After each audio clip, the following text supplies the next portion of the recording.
Hey guys, it's Nathan from Howling Success Dog Training and Behavior, back with part 2 of our training with reactive dogs.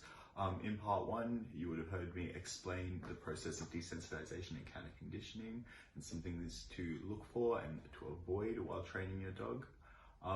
In this, you also saw some examples, of me working with little Eddison from Monica's Doggy Rescue. In this part, I'd like to go a little bit more in depth and show a few more examples. So I hope you enjoy the video. Also, if you can, pick a nice location. So I found a really great spot up near the rescue in Ingleside where I could set myself back and there was trucks coming in fairly constantly. And I could mark and reward at a nice big distance away from that road.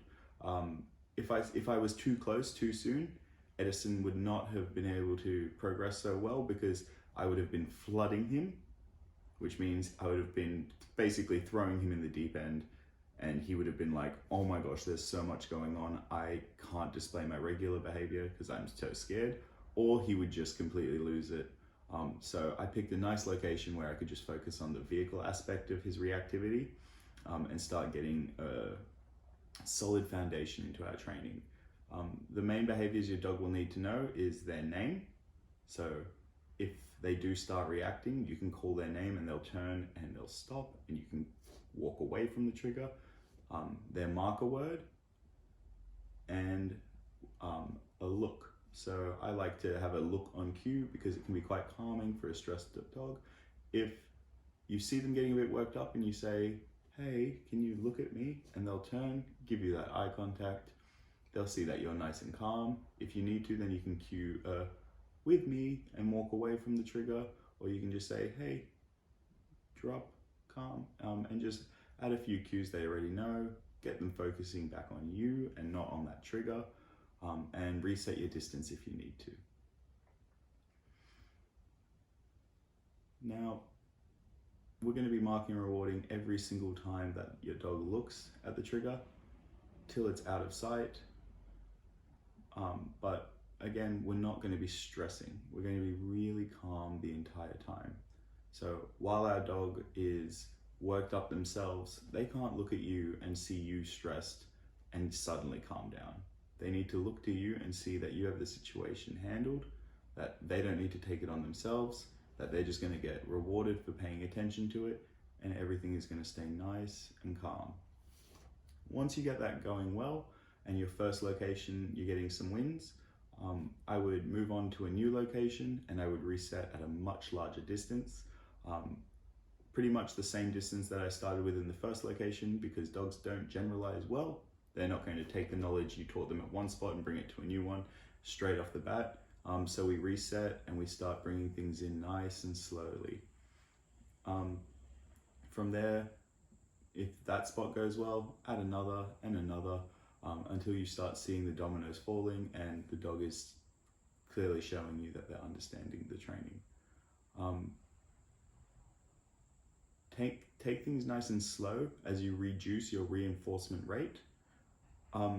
Too often people will get very complacent and be like, wow, my dog is doing amazing, and they're going to just drop off their reinforcement rate out of the blue. If your dog isn't ready and you drop off your reinforcement rate, that's adding even more stress because they're going to turn to you and be like, okay, I looked at the scary thing, can I have a treat? And you're going to be like, no, you're doing quite well. And they're going to look back at it and be like, oh my gosh, it's still coming towards me, I'm getting even more nervous. And we're going to be like holding back.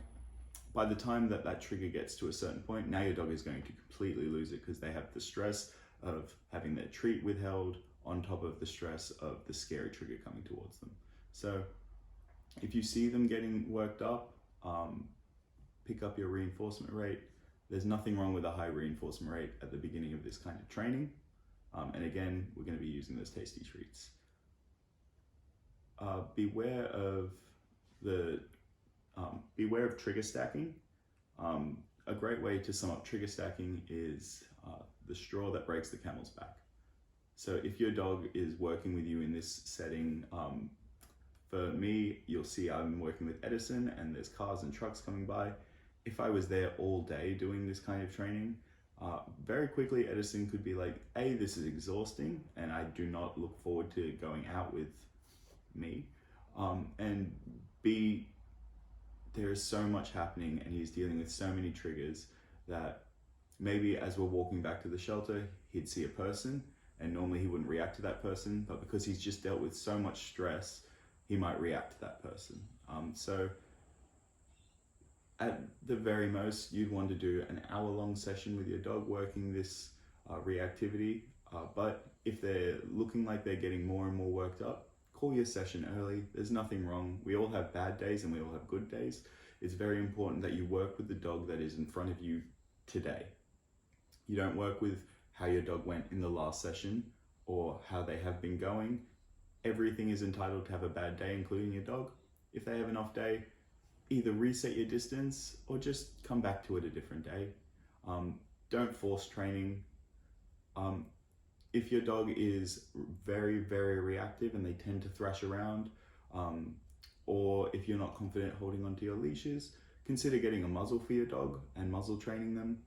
That way you're safe and they won't redirect on you, which is stress behavior, or they won't get off lead and have a go at their trigger. Hopefully you know how to keep a solid grip of your leash, but muzzles are a safety precaution that people put too much stigma behind. My dog is muzzle trained and in my opinion he has no need for a muzzle. He is safe around all people, all dogs. Never had an incident with him biting even when other dogs have bitten him. But you just need to do your part for safety. Another thing is do a bit of training at home. Just because your dog is stressed when they leave the house, doing a fair bit of this training at home, not this in particular, but some basics, some sits, some drops, some lie downs, mix in some tricks, a rollover. If you want to get creative, try teaching your dog a new skill through shaping, where you just stand back and you mark and reward as they're doing the right thing. We'll release a video on shaping sometime soon. But do some work with your dog at home so that way they have some wins under their belt. Thank you for sticking with us throughout this two-part series on training reactive dogs. Now, I know that there is actually a lot involved in training a reactive dog, and while this is just a guideline, if you do have a reactive dog and you're feeling a little out of your depths, I advise you do look for a professional trainer.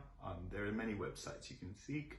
Howling Success Dog Training if you're on the Northern Beaches, but if you're somewhere else in Australia, you can look up the Pet Professional Guild and they can link you to a qualified trainer. It's very important you find a qualified trainer because it's an unregulated industry and a lot of unqualified snake oil salesmen are out there and they're just looking for money. So you want to be working with someone that's there for the good of your dog and you. Thanks guys, have a lovely week. Yes. Good boy. Yes. Yes. Good boy. Good boy.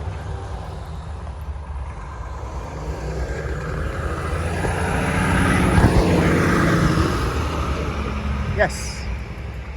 Good boy. Eddie, sit. Yes. Yes. Good boy.